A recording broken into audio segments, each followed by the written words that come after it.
மகாபெரிவர் துடிகளே சரணம் நல்லது நடக்கும் மட்டுமே நடக்கும். நம்மளோட சேனல் நேயர்கள் அனைவருக்கும் வேண்டிய பணிவான வணக்கங்கள், கொடான கொடி நன்றிகள்.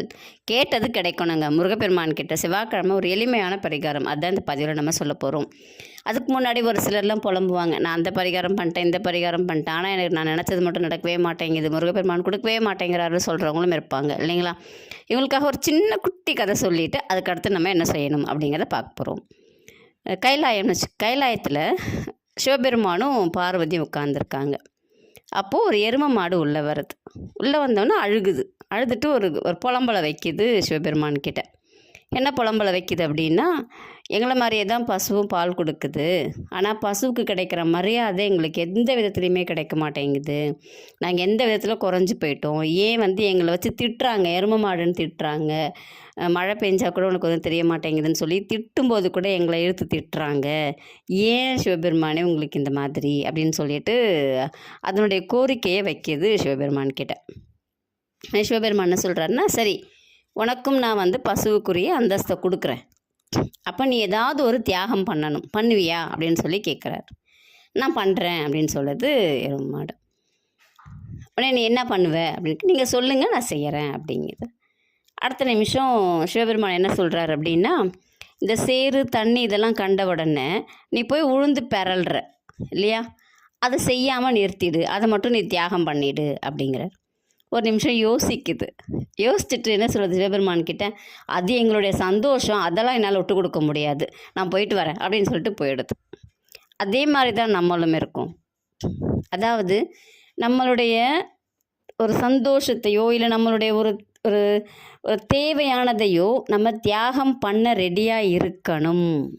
நம்ம தியாகம் பண்ணும்போது, ஒரு விரதம் இருக்கிறீங்கன்னு வச்சுக்கோங்களேன், அன்றைக்கி நீங்கள் உங்களுடைய சாப்பாட்டை தியாகம் பண்ணுறீங்க, அப்போது உங்களுக்குரியது உங்களுக்கு சேரும். எதையாவது நம்ம தியாகம் பண்ணாதான் நம்மளால் அடைய முடியும். அதை தான் இந்த கதையில் சின்னதாக சொல்லியிருக்கோம், சரிங்களா.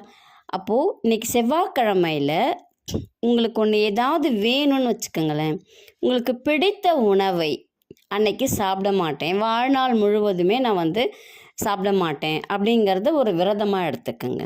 நீங்கள் சாப்பாடெலாம் சாப்பிடுவீங்க, உங்களுக்கு பிடிச்ச உணவை மட்டும் அன்னைக்கு. இப்போ நான் செவ்வாய்க்கிழமையில் நான் எலுமிச்சம்பழம் சாதம் சாப்பிட மாட்டேன், எனக்கு ரொம்ப பிடிக்கும்.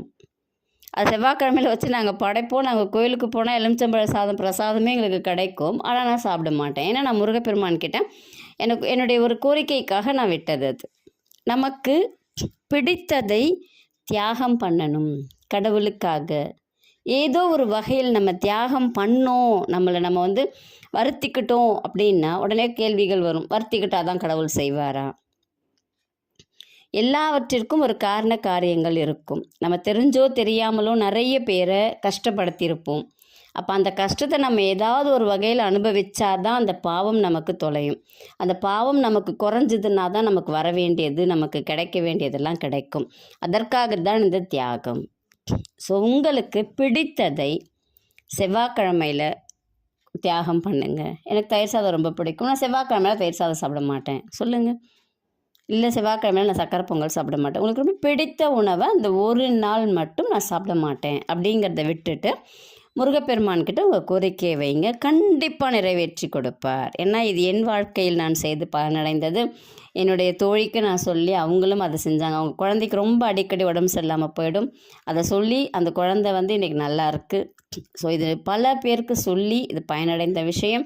செய்து பலனடையுங்கள். உங்களுக்கு மலர் மருத்துவம் கற்றுக்கொள்ளணும், இல்லை ஜாதகம் பார்க்கணும், ரைக்கி கற்றுக்கொள்ளணும் அப்படின்னா இந்த பதிவில் வரக்கூடிய எண்ணுக்கு தொடர்பு கொள்ளுங்கள். நன்றி, வணக்கம், நல்லதே நடக்கும்.